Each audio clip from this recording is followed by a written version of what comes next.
Good morning. Welcome to 4Media and to our Friday Q&A live stream, back after the VE Day bank holiday. Did anyone go anywhere nice for the weekend? No, thought not. So lockdown has changed a bit this week. We can as far as we want, as long as we act like Cinderella and get home by midnight. And we can meet one other person out in the open as long as we keep 2 meters apart. Sounds like some weird sort of dating app that nobody would want to use. And while most of us are still working from home, some sectors began going back to work this week. So good news. And we get to see some sport too, with the German Bundesliga kicking off again tomorrow. So that's pretty perfect timing when it comes to our guest today. But we'll get on to him in a second. Here at 4Media, we've had a busy week, holding remote broadcast days, launching surveys and gaining some great print and online coverage.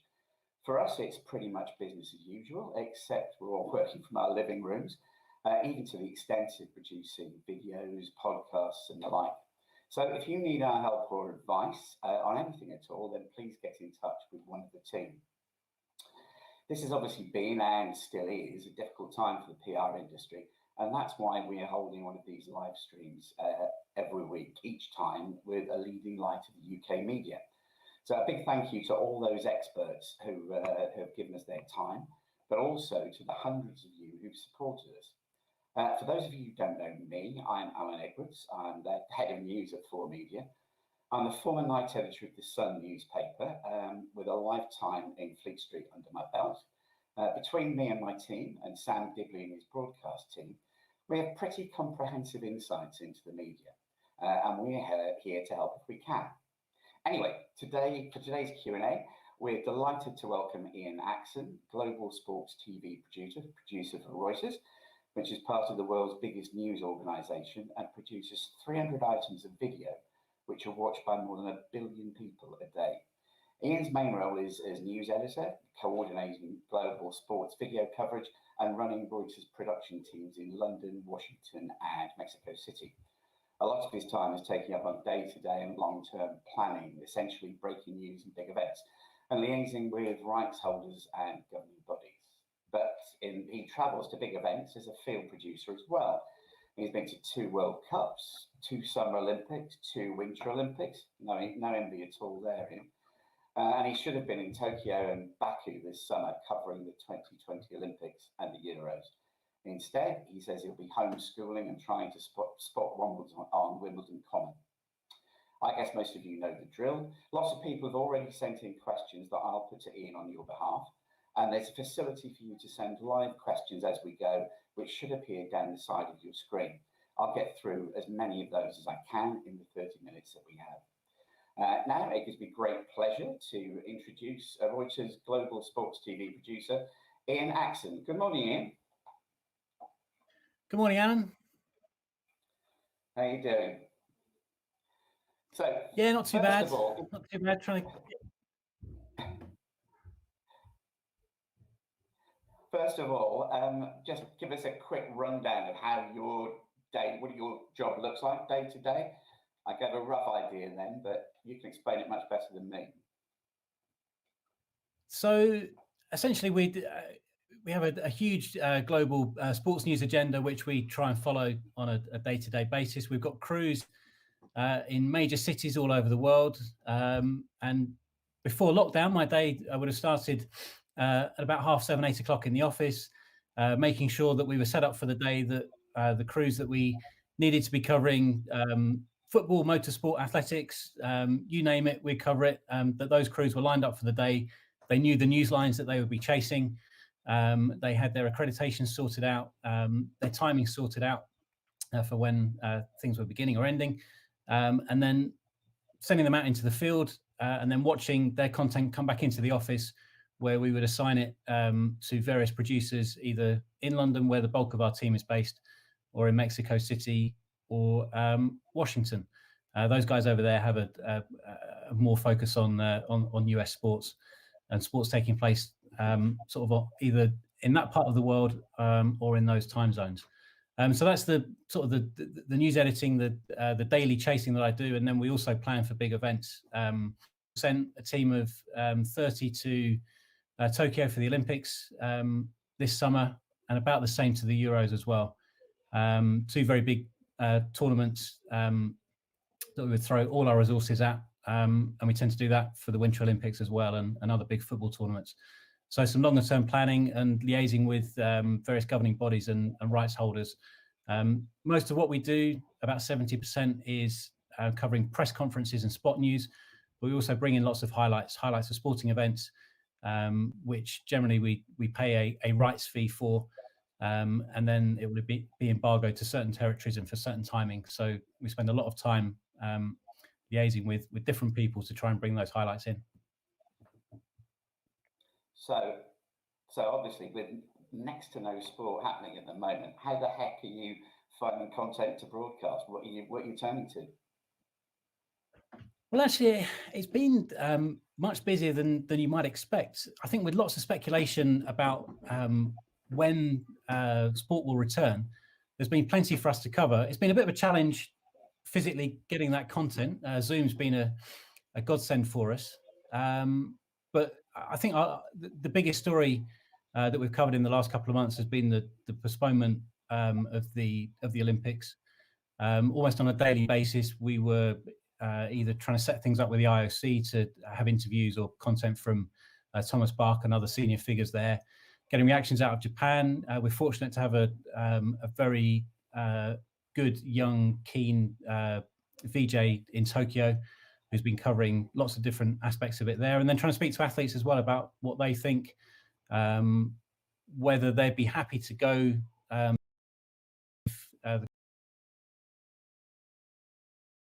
and then also covering the return, hopefully, of the football leagues. Bundesliga, we have a highlights deal for the matches, so we're doing that over the weekend, and then looking to the Premier League as well. So what kind of sports content would you say has worked best for you in the last, God knows how many weeks? Is it 8 weeks now that we've been in this? I think surprisingly, the Zoom style interviews have done really well for us. Before, we would never have touched those.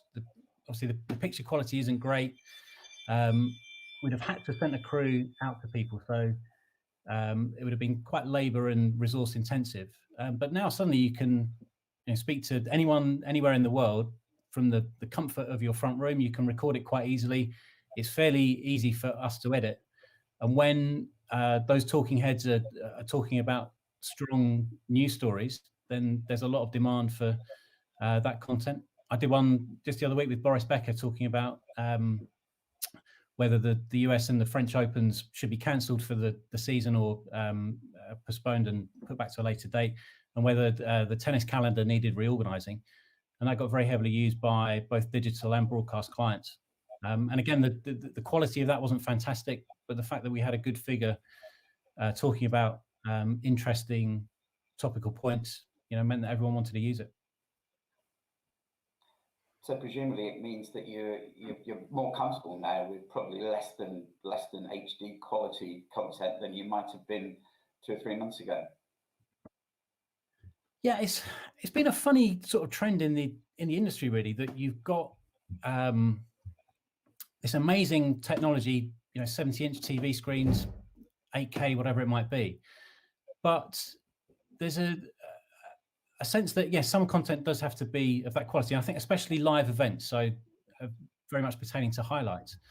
But there's an acceptance of much lower quality video in the industry over the last couple of years. I think with the advent of UGC, user-generated content, so people filming things on their mobile phones, either as a member of the public or, before we'd have sent a camera crew out with a £20,000 camera. And now sometimes some of the best content we produce or bring in is on an iPhone.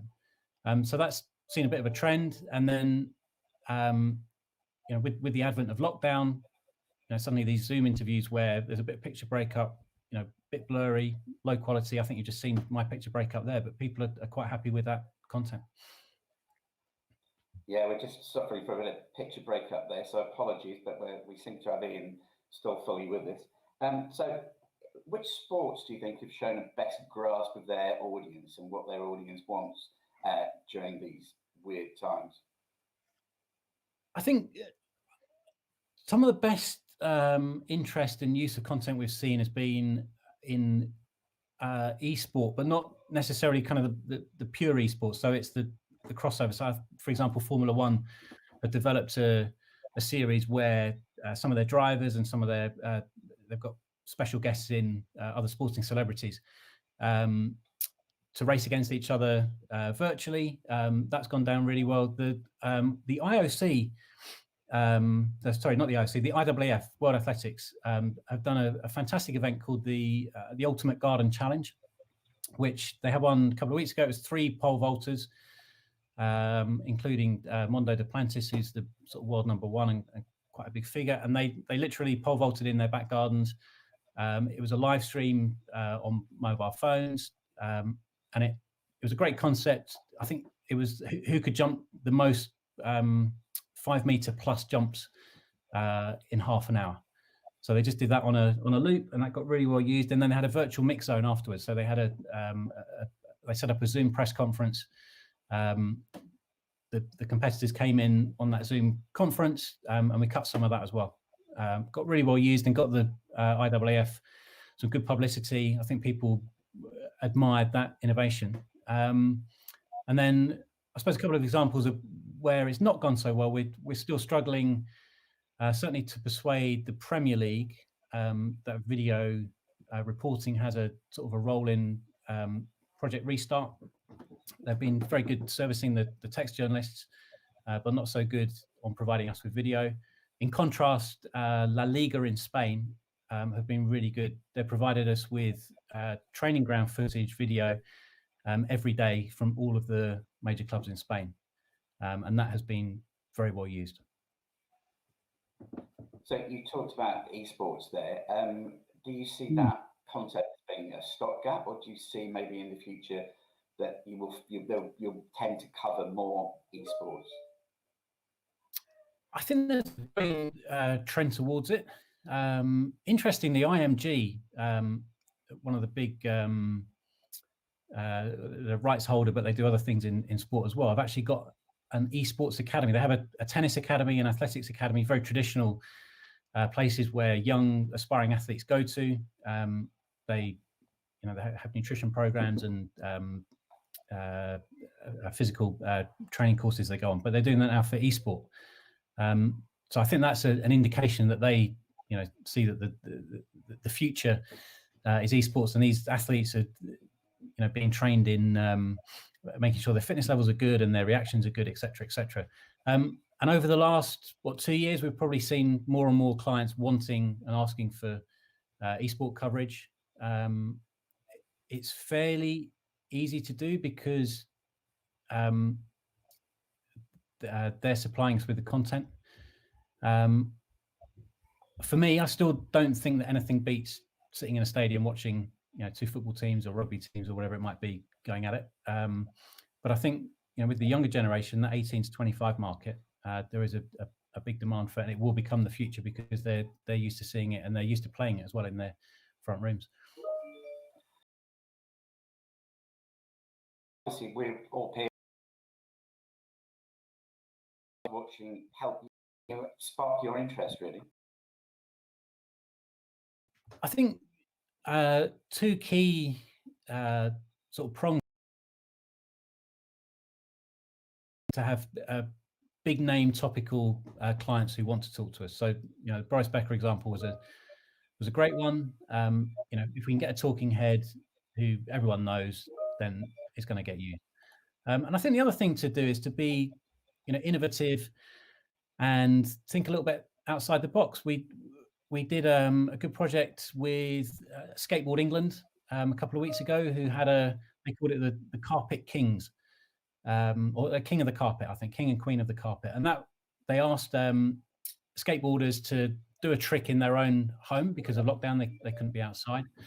It was a social media competition. I think there was 300 or 400 entries, and then there was a vote to decide the best one. They arranged for us the 3 winners in each category.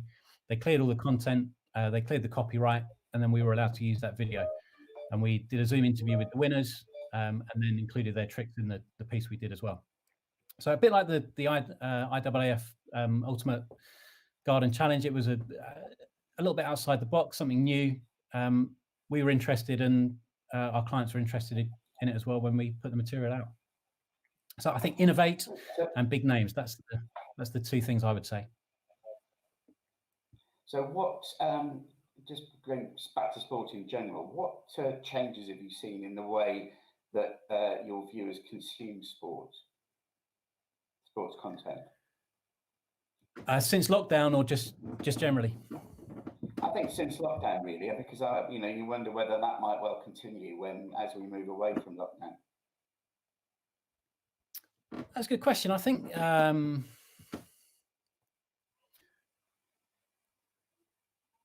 there's been, and unfortunately, we can't really tap into it. I think we've seen a demand for historic sports events being replayed. I think ITV are doing it at the moment with the Euro '96. That isn't a particularly good thing for us, because I think we're very much about producing content for the here and now rather than something from the past. I think my message would be, though, generally, there is a huge demand for sport and a huge interest in sport, and even though it's not being played at the moment, that demand hasn't gone away. And I think when it does come back, I imagine that the eyeballs on the videos that we produce will increase. I think people are so desperate for its return that they will really lap it up when it does come back. And I think next year, if they go ahead, fingers crossed, I think the Euros and the Olympics will be two events that will be bigger than they have ever been before, because it will be a celebration of sport, and people will be grateful for what they have, and they'll think back to this summer when they didn't have anything and how much they missed it, and they will really throw themselves into it next year, I think. Yeah, I think you're right there. But what about the long-term changes do you think we're going to see in sport and sports coverage when we come through this? I mean, you can imagine, as you said, the initial reaction when we do get some sport back. But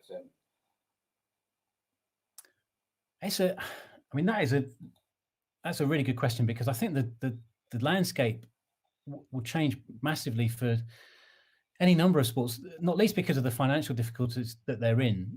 The people that we've been speaking to across a multitude of sports have said this is an opportunity, to potentially restructure. It will be painful, for 12 months, for 18 months, whatever it might be.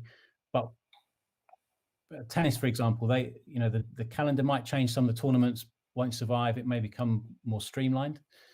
I know I was on there was a conference call, a parliamentary thing last week with the Rick Parry, who's the chairman of the English Football League, saying that it was an opportunity to perhaps get rid of parachute payments, or to put in place a salary cap. I think there may well be a lot of restructuring across a lot of sports in the next 12 to 18 months. So back to your business a bit more. Typically, how many subscribers if you put out a good sports story or a good bit of sports video, Yep. How many of your subscribers will actually use that content? Anywhere between, on a daily basis, a good story for us would see between 80 and 100 broadcast clients use it. The highest use that we see in stories is either very, very strong breaking news, or very, very quirky video. We have a very good relationship with Red Bull Content Pool. Red Bull put together some fantastic videos of people doing sort of sports related stunts. So they might have a mountain bike jumping across a canyon, or kayakers going down a very extreme piece of water, or 600. And then the final or semi-final, we might see 80 to 100 broadcast clients using that, and then the same again on digital as well. That's me happy. Getting back to that with PRs you should PRs be looking at that might make you sit up and take notice? You know, who you'd be interested in? I think from a Reuters perspective, we always want people with an international appeal. So sometimes we get offered stories that are very UK centric. We do have a number of UK clients as one of our biggest markets, but you know, often those PRs will be talking to the UK clients that we supply anyway. So they've already got the story. You know, for example, if someone approached us with a Premier League footballer, a foreign Premier League footballer is probably going to tick more boxes for us because there will be appeal. You know, if he's say from Africa, then there'll be appeal probably across all of Africa, or if it's a player from Asia, the same in Asia. So that, you know, would make us sit up and take a bit more notice. Which sports would we be looking at? By probably tennis, golf, and athletics. We'd be interested in.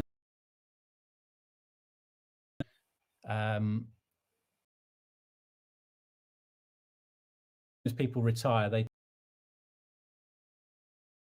they're a very, very sort of big, well-known star. You know, harking back to the Boris Becker interview, I'll put Becker. But others sort of tend to lose. Yeah, you mentioned football there. I mean, I just wonder what your view is on what seems to be a trend of football clubs choosing to live stream directly to their fans during this. I mean, any content that gets out there is good. I think the danger or the problem potentially for us as an agency is and I think, you know, when you go directly to your fans from a football club, sometimes you can lose that critical element that independent journalism provides. But I think in terms of getting content out there, the more the better. I don't think there's ever been a time where we've had richer or more varied content, to be honest. People keep saying that journalism's dying, that, you know, people aren't interested, but from what I see, it's just, you know, it's being consumed in a different way. It's probably being consumed in video rather than in print journalism these days, or certainly in digital journalism. But the desire and the demand for content is greater than ever, I think. That brings us nicely onto another question that we've had come in. Any unlikely sports that you think have emerged through this that have actually captured the imagination, surprisingly? I saw that we didn't do it, but there was a good article, I think it's on the BBC, about marble racing, which has been huge. I mean, on that note, not necessarily during lockdown, but some of the best stories that we do are about quirky sports. We did actually, well, this was during lockdown. We did one earlier this week about a guy who he's trying to break the world record for the fastest motorized wheelbarrow. I think you have to drive it in somewhere or another. I've actually seen the video, but that was popular. Throughout the year, we do stories like that. I think we do a feature on lawnmower racing, snail racing.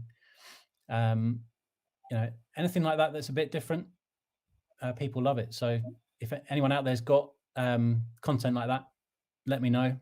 I'm sure it will get very well used. That leads us on. How's the best way to pitch to you or to your team? You know, how do you like to be contacted, when and by what means, and what's the best way to attract your attention? I think I'm in the office prior to lockdown, between 7:30 and 5 o'clock. Send me an email, give me a call. Always nice to speak to people on the phone. I think it's a bit harder to say no on the phone as well. So if you do want to give me a ring, then call me. Yeah, and happy to have an email and to hear ideas and, you know, give some feedback as well. And what about exclusives? Are they important to you? Yeah, very much so. I mean, the more exclusives, the better. The beauty with Reuters is that we've worked very closely with our text and picture desks as well. So if you have a good story and we come and cover it, we will also give it to the text wire.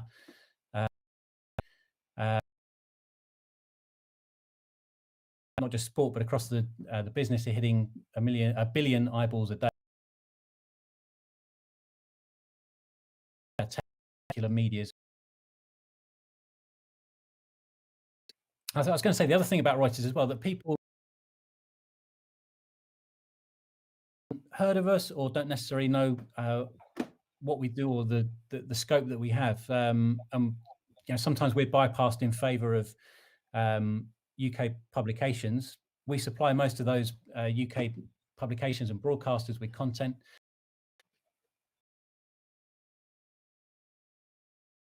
So your pictures, when you come to is planning, how far in advance generally? Far in advance as we can. If PRs or people out there, if you have a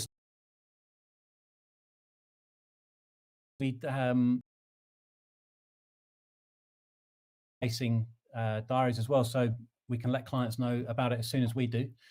And yeah, happy to hear about stories. Things. The one thing I'd say is that because breaking news is our that's what we're there for. Things can change. If a big news story breaks, then and we've been due to cover a story that we knew about 6 months ago, we may have to drop it to cover the breaking news. But generally, we can find a way of doing it, and it really, really helps us to know about stuff that's coming up rather than hearing about it 24 hours before it happens. If we can hear about it as soon as we can, then that allows us to put our plans in place. So excitingly for some of us, we're going to get a first touch of football tomorrow on the Bundesliga. But football in general, I mean, over here, how do you think the reputation of footballers has fared during this? I mean, you've obviously had the good stuff like, Harry Kane sponsoring the shirts at Leyton Orient, but there's been lots of bad stuff as well, players arguing about money and refusing to take pay cuts. How do you think that's going to work out at the other end? I don't know. I think I must admit it may not be a popular viewpoint, but I felt a little bit sorry for them. We've seen, other major brands in the UK take government money without being criticised. I don't see why football has to be sort of the moral arbiter of the country, and they're the barometer of what's good and bad. Having said that, I think probably Liverpool, with the fact that we're going to win the league, could have handled it a little bit better, and I think probably did make the right decision not to furlough their staff. But it's an industry like others that are struggling. I think Steve Parish said the other week that unless they get back to playing football, then they'll be like the airlines, that they're going to have real financial problems. And I think there's been plenty of good individual acts by footballers to negate any bad publicity, whether that was justified or not, for the clubs. I saw Harry Kane this morning, I think, has sponsored Leyton Orient shirt, and is then giving that sponsorship slot to good causes. So yeah, I don't really have a problem with it. I think everyone, I don't think there should be a moral obligation of a footballer just because he earns lots of money to give some of that away to charity or to take a pay cut. I didn't see other people in other industries being harassed and harangued about it.